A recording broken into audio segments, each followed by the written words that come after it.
Nu mai are substanțele. Nu cred că l-ai luat pe la injectat cu amidon. Serios? Băi, 2 zile o să stai numai în WC. Nu cred. Serios? Nu se poate. Nu, fii atent, e lichid? Uite-te aici.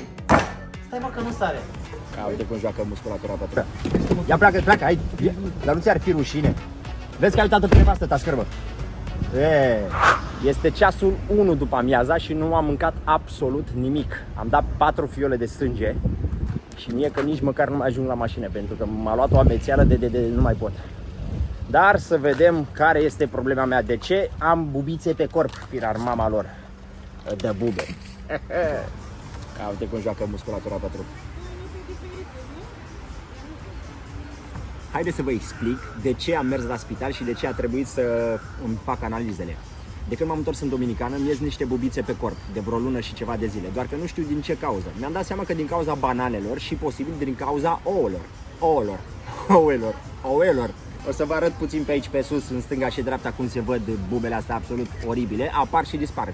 Inițial mi s-a spus că este vorba de o urticarie, care sper să fie așa, că dacă ar fi o problemă la pancreas sau la ficat, este foarte nasol. Într-o săptămână o să-mi iasă analizele și vom vedea dacă sunt sănătos sau nu. Eu sper că da. Totodată este ora 15 și 17 minute. Nu am mâncat absolut nimic până acum și aștept să vină mâncare. Am dat sânge, m-am trezit la ora 6 și să vedem cum va decurge ziua. După care vom merge la Măruță cu individul acesta, iubita individului, soția individului. Salut. Dar n-avem cum, n-am. Poți să fac mâncare? Ce se întâmplă acum este că noi trebuie să fim în direct la Măruța la ora 4. N-am ce să fac, că trebuie să încerc. Dar stai liniștit. Nu-i nimic. Nu-i problemă, că nu-i din cauza ta. Am venit să vă spun, am stat la bucătărie, Mi-e foame de mort. Doar că... Alo? Nu, că trebuie să ajungem undeva la... Da, faceți-ne nota pe și fă-ne nota. Stai liniștit, nu-i vina ta, nu-i nicio problemă. Cash. Și se pare că încă nu voi mânca, pentru că eu nu am verificat dacă am liber sau n-am nu. mâncat Trebuie din să bruschetele mai astea. zici ce vreți să vă faceți. Mâncat doar noi doi. Revenim de la Măruță. Bă, de apăsat îmi apeși pe toate butoanele. Dai volumul mai tare, mai ușor. Cotiera ai mai mult a ta decât a mea. Bă, dar ai pus bani cu mine la mașină. Mă, ai pus bani și ai luat-o cu mine jumiju, mamă, desface, apeși pe toate cele. Nu ți-e rușine că strag dracului o palmă de nesimțit. Oprește motorul. Ia taci în gură. Ia pleacă, hai. Dar nu ți-ar fi rușine. Vezi că ai uitat-o pe nevastă ta, scârbă.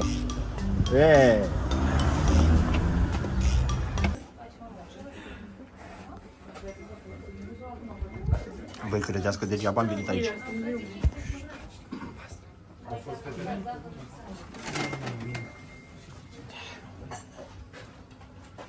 Delea, a venit Delea, băiatul nostru!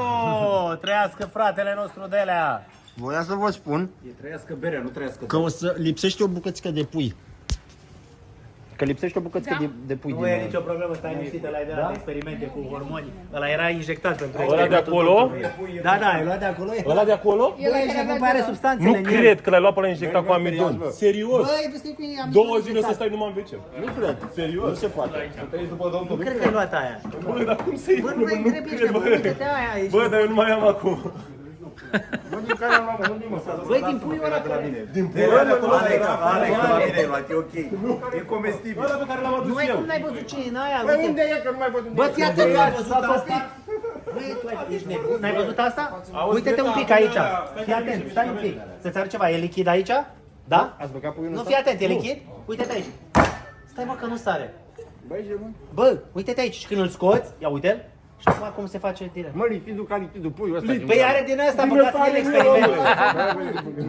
Ia uite, n-ai nimic, nu sare. Băi, n-ai cum să fi luat asta. Dar unde e? Unde e? Că a venit cu el până aici. Să elimină. Păi l-am dus de aici, doamne, iată, nu se mai leagă cineva de el. S-a topit. Păi, dar ce Bă, cum să ia asta, mă, ne-ai întrebat? Nu. Ăsta crede că noi Bă, dar glumim. să știi că am niște medicamente, dacă vrei îți dau ceva, serios. Hai că-ți dă. Vezi tu? Hai, șef, vină aici, lasă-i în pace, o să vadă. Băi, ce bun. Bă, uite-te aici și când îl scoți, ia uite-l. Și acum cum se face direct? Mă, lipidul ca lipidul puiul ăsta. Păi are din asta, băgați el experiment. Ia uite, n-ai nimic, nu stare, băi, n-ai cum să fi luat asta. Dar unde e? Unde e? Că a venit cu el până aici. Să elimină. Păi l-am dus de aici, doamne, iată, nu să mai leagă cineva de el. S-a topit. Păi dar ce Bă, cum să ia asta, mă, ne-ai întrebat? Nu. Ăsta crede că noi Bă, dar să glumim. știi că am niște medicamente, dacă vrei îți dau ceva, serios. Hai că-ți dă.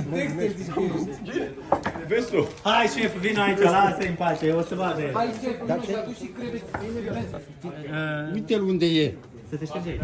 Eu atent. Dar nu-i puie curcan. Așa, hai să te arăt la M-a speriat, mă. Uite ce m-a speriat, mă. Te uitai și tu nu ridicai ochii, te uitai la mine, spune-mi eu că e bun. Păi da, m-am speriat, m-am panicat. Mamă, Da, să facem loc și pentru vai de mine. Iosif. Asta că este un lichid în care dacă dai cu pumnul nu sare nimic din el. Ia încearcă. Unde e? Cu ce dau? Să dai cu pumnul, pur și Nu cu simplu. pumnul, cu ăsta. Poți să dau? Da, tare. Sare? Tare. Deci vedeți că Dai e, tare. e lichid, da? Hai, Alex, tare, Stai. e prima. Nu mai încerca. Băi! Revenim. Bă, dar și m-am speriat, bă. Băieții fac instructaj pentru a intra în direct. Deci fără că suntem noi proști, fără că ești o fetiță, ești o nu știu ce, fără prostiile noastre. Și tu ești fetiță. Lasă, nu mai suntem astăzi. Astăzi trebuie să fim deștepți. Înțeles? Deștepți. Ba da, odată.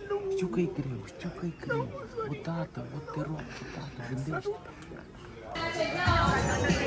Ueleleu! Intrăm în 3, 2, 1. Merge! Numai la ProTV!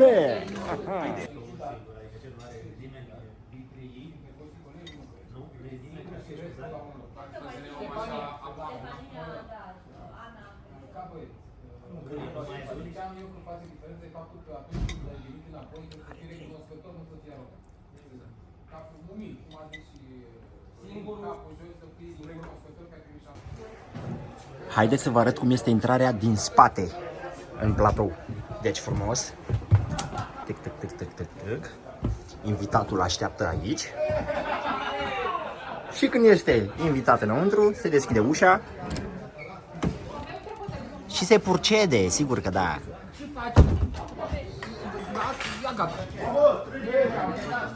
Ce faci, Ce fac, mă? Trebuie să plătim și darul la final. Am venit și noi la nuntă. Te văd așa cam Bună ziua! Salut, Alexandru. Mulțumesc, mulțumesc. Am avut la o recompensă.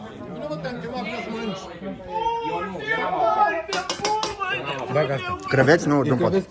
Îți mulțumesc foarte mult. Mai sunt și după pauză? Nu pot creveți. Păi dacă mănânc acum, mai mănânc mai... Doamnelor și domnilor, din culisele la Măruță mergem direct în platoul de filmare la Vorbește Lumea, să ne jucăm și să ne simțim bine, numai la ProTV! Vreau să-l invităm alături de noi pe următorul invitat, doamnelor și domnilor!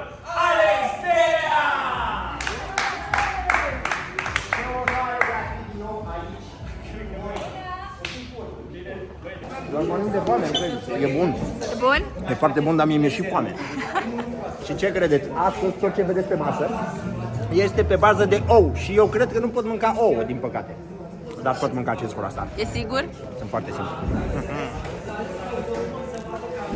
Vai, mama mea, ce căldură! Ce căldură!